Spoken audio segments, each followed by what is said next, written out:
Bonjour à toutes et à tous, bienvenue sur Pascal Aquarium Naturel pour cette vidéo Reef Project de ma série Reef Project, donc à savoir la conception de l'aquarium marin. Donc en fait, il y a plusieurs types de vidéos, les vidéos d'aquariophilie, les vidéos où aussi je parle de Bernard l'ermite, d'insectes et d'aquariophilie marine. Je rentre même pas dans toutes les thématiques que j'aborde, il y en a encore d'autres.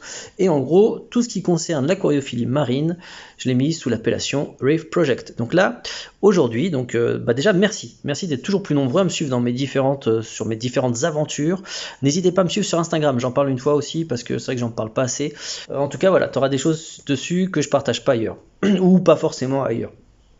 Alors, aujourd'hui, donc, cette vidéo, en gros, j'ai envie de te dire, c'est les outils, les accessoires, je sais pas si on peut appeler ça vraiment des accessoires, ou le matériel indispensable pour faire un bac récifal, un aquarium marin. Voilà, donc vous avez vu dans mes précédentes vidéos, j'ai présenté la cuve, les trois matos qu'il fallait absolument, donc à savoir l'éclairage, l'écumeur et la pompe de brassage. Absolument, si vous voulez faire un aquarium qui va comporter des animaux vivants, donc des poissons et aussi d'autres détritivores. Voilà, donc c'est vrai que en nanobac, je précise bien en nanobac. Alors il y a bien d'autres techniques, on va dire, alternatives, mais qui fonctionnent pas vraiment sur ce type de bac et pour avoir des poissons. Le sujet étant clos. Voici donc les différents éléments. Alors là, je me suis fait un peu plaisir. Donc j'ai pris du Aquamedic. Donc dites-moi ce que vous en pensez en commentaire. On va commencer par quoi? Allez hop, la jerrycan. Hop, la petite jerrycan. Alors ça, c'est l'élément, j'ai envie de te dire. Attends, je pousse un peu la table basse pour donner un peu de place. Ce truc-là est l'élément indispensable pour compléter vos évaporations. Ou aussi, par exemple, tout simplement quand tu changes ton eau. On va dire, par exemple, de temps en temps, il faudra changer l'eau. Pourquoi? Alors, contrairement à l'aquariophilie, j'ai envie de te dire, d'eau douce, où l'eau est suffisamment, à mes yeux, alors je ne veux pas faire un débat maintenant sur l'aquariophilie naturelle, mais en tout cas en aquariophilie marine, pour que ça marche, donc si vous faites tout ce que je vous dis, ah oui aussi l'autre critère qui est méga important, si vous suivez tout ce que je vous dis, votre aquarium marin marchera à 100%, donc il n'y aura aucun échec possible. Après on est d'accord, c'est de la nature, donc on ne peut pas toujours faire à 100%, mais là honnêtement, il y a la probabilité que ça ne marche pas ou mal est mince si vous suivez toutes mes étapes. Alors, l'eau est constituée de sels minéraux. Comme je vous l'ai dit, ah oui, il y aura des poissons et des coraux. Donc, alors, l'eau est très importante parce que les coraux vont se nourrir des oligo-éléments et différents minéraux qu'il va y avoir dans l'eau. Donc, c'est important d'avoir une eau de qualité, donc qui sera osmosée. Donc, je vous renvoie à mes vidéos précédentes où je parle d'un osmoseur et qui aura un sel de qualité. Donc, ce sel va être méga important. Et cette eau, tu vas devoir, tu peux, par exemple, comme là, la contenir dans un container. Donc, ce que je vous conseille d'avoir fortement, si vous faites de l'aquariophilie marine, c'est d'avoir, ou même d'eau douce, si tu veux avoir ta petite réserve, pour pas attendre à chaque fois que ton osmoseur te ponde l'eau. Là, tu as ta petite réserve d'eau osmosée. Là, celle-là, moi, je vais la préparer avec la bonne quantité de sel. Comme ça sera déjà fait. Quand je ferai mes changements d'eau, j'aurai plus qu'à rajouter ça. Et le bac, comme ça, reste pas, si tu veux, avec un tiers de son eau au moins, par exemple.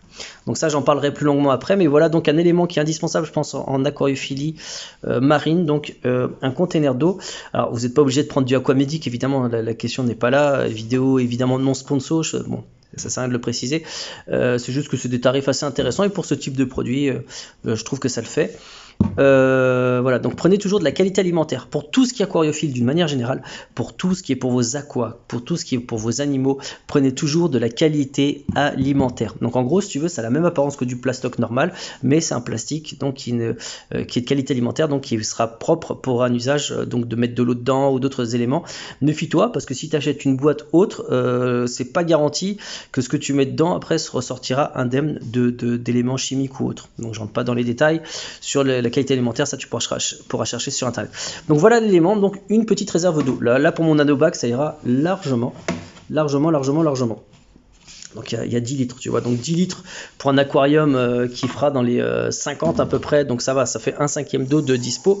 Ça le fait. Alors l'autre élément que je trouve qui va être méga important, c'est donc un instrument de mesure de sel. Alors, les gars, dites-moi ce que vous en pensez, parce qu'il y a différentes écoles. Alors, par contre, ne mettez pas un avis négatif, s'il vous plaît, par rapport à... Parce que je présente un produit de ce type-là, ça n'a aucun sens. Veuillez expliquer de manière argumentée pourquoi c'est bien ou pourquoi c'est pas bien. Donc là, j'avoue qu'il il a un tout petit prix.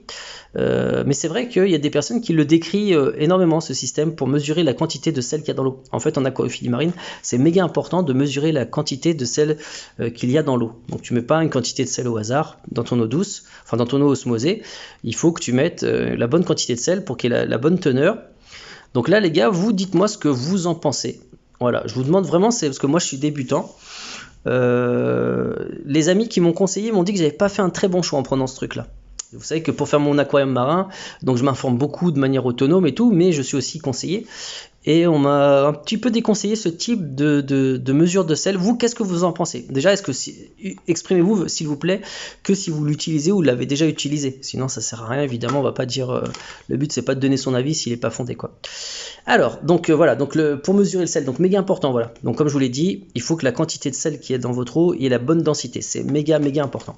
Donc pour moi, voilà, ça c'est un instrument, de toute façon, c'est indispensable. Parce que tu peux pas faire ton eau si tu la mesures pas, en fait. Tu sais pas il y a combien de sel dedans. Donc voilà, ça c'est indispensable, ou alors les autres, mais bon, donnez-moi votre avis pour ceux qui peuvent en avoir un. Ensuite, alors le truc qui est méga important, alors j'ai peut-être paniqué pour rien les gars, je sais pas, mais j'ai entendu que certains coraux pouvaient avoir des substances toxiques, par exemple quand tu les coupes ou autre, et c'est déjà arrivé que, par exemple, on m'a raconté le cas d'une personne qui avait fait une bouturage de corail, et que le corail avait libéré des substances toxiques, et après avait tué tous les autres coraux du bac. Donc là les gars, tu te dis, waouh, c'est un peu chaud. Ou des coraux qu'il faut pas trop manipuler avec les mains, parce que ça peut être mauvais, ça peut faire du mal. Donc du coup je me suis pris des méga gants, je vais les ouvrir avec vous. Donc ça c'était un truc, hop là, tadam. Et là regarde, tac tac, donc là avec ça, je vais pouvoir manipuler mes coraux, tac. Voilà, tranquillement, regarde, là tu vois je peux mettre totalement ma main, je sais pas si vous voyez, mais là mon bras est totalement protégé. D'ailleurs c'était de l'autre côté, mais bon, en gros ça vous montre, en gros c'est une gant, tu vois, regarde, tac tac tac, donc là c'est une très grande taille, moi j'ai pas des bras aussi longs. J'ai des bras gros mais pas aussi longs. Du coup voilà, tu vois, donc là en gros tu mets ta main dedans et ça te permet donc de s'adapter à toutes les tailles, hein, enfin voilà. Tac tac tac, hop là. Voilà.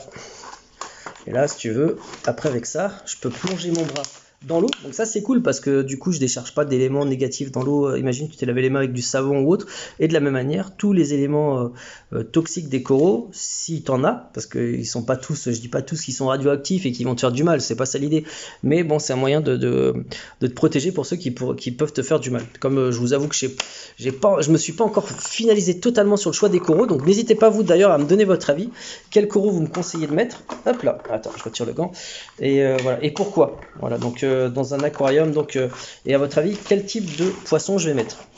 Voilà, ok, donc ça c'est les gants, je peux les retirer, bon, quoi que j'en laisse un pour que ça fasse un petit rappel, tac tac. Et l'autre truc que je trouve méga important les gars, méga important, alors j'ai vu ça dans une vidéo de Toupette et je me suis dit c'est pas bête son affaire. En fait c'est, alors je vais vous l'ouvrir, c'est une assiette, tout simplement une assiette, voilà. En fait, quand tu vas, tu sais, à la surface en général, à la surface d'un aquarium, bah, l'eau bouge. Du coup, quand tu vois par-dessus, bah, tu vois pas très bien. En mettant ça, si tu veux, dans l'eau, tu l'enfonces de 1 ou 2 cm. Tu vois, tu l'enfonces un petit peu, ça te permet de voir tout. Un peu comme si tu plongeais dans l'eau. Et franchement, pour moi, je trouve que c'est complètement indispensable. Tu peux même l'utiliser en eau douce. Évidemment, tu as différentes tailles. Voilà, là, j'en ai pris un gros, ça sera plus facile à manipuler. Donc voilà, donc ça voilà, selon moi, donc ces accessoires, on va dire un peu indispensables. Alors, la mesure de sel, par priorité, ça c'est obligé. Si tu n'arrives pas à mesurer la quantité de sel de ton aquarium marin, c'est dramatique. Parce que il faut que ça soit compris entre un certain nombre de sels. Et voilà, et c'est très important. Ensuite, la réserve de flotte, très important. La réserve d'eau, pourquoi? Imagine, tu as de l'évaporation d'un coup, alors, non, plutôt pour des changements d'eau. Alors en fait, dedans, si tu mets de l'eau juste osmosée, c'est pour l'évaporation. Si tu la mets déjà salée, ça va être pour les changements d'eau. Évidemment, s'il y a de l'eau qui s'évapore, tu vas surtout pas mettre de l'eau salée dedans parce que l'eau est déjà, parce que si tu veux, tu as l'eau qui s'évapore, mais le sel qui reste dans l'eau. Du coup, ça va augmenter la densité en sel. Je sais pas si vous voyez ce que je veux dire, mais bon, en gros, l'idée, alors le but, c'est pas d'expliquer ça maintenant, mais en gros, c'est important que tu aies une réserve d'eau, que ce soit osmosé ou déjà préparé. Les gants, donc là les gants c'est plus pour une question de sécurité pour certains coraux, donc très important pour certains coraux pour pas avoir des problèmes de toxicité. Et là pour le fun, le plaisir, pour bien profiter, donc une vue, si tu veux une petite coupelle, tu vois, bah là il le montre, que tu mets dans l'eau. Alors là il montre un tout petit peu, s'enfoncer les quelques millimètres. Moi j'aurais enfoncé beaucoup plus, ça permet de vraiment mieux observer. Voilà les gars, j'espère vraiment que cette vidéo vous aura plu. Vous mettez-moi en commentaire, je sais pas moi, les produits que vous auriez mis et pourquoi, qu'est-ce qui selon vous est indispensable. Et indispensable, je parle plutôt, là où vous voyez, c'est plutôt on est dans de l'accessoire, hein. J'ai bien précisé dans mes vidéos précédentes vers lesquelles je vous renvoie que en termes d'électronique, bon, les plus importants évidemment c'est d'avoir une cuve, de l'éclairage, un écumeur et une pompe de brassage. Donc les 4 éléments qui sont, voilà, comme je l'ai expliqué, indispensables si tu veux faire un nanobac comprenant des poissons, des coraux, etc. Donc je parle bien de nanobac parce qu'il y a la méthode Walstad par exemple, mais ça c'est encore une autre chose. J'en parlerai peut-être dans une autre vidéo si ça vous intéresse, et je ferai peut-être un bac comme ça, mais c'est un peu compliqué. En gros il te faut une grosse quantité de gravier, enfin laisse tomber, c'est vraiment là dans un nanobac, ça serait un petit peu, bref, je ne veux pas en parler ici. Si ça vous intéresse, pareil, exprimez-vous à fond en commentaire. Voilà, j'espère que cette petite vidéo rapide vous aura plu, de présentation. Et moi je vous dis, je suis tout content, j'ai hâte de commencer mon bac. Là il reste plus qu'une vidéo de présentation de produits. Ouais, je vais vous présenter un gravier un peu spécial que j'ai trouvé vraiment cool, et après on fait le tuto ensemble les gars. Allez, je vous dis, et les copines, parce que vous êtes très nombreuses à me suivre aussi et ça fait plaisir. Donc je vous dis à bientôt dans d'autres vidéos.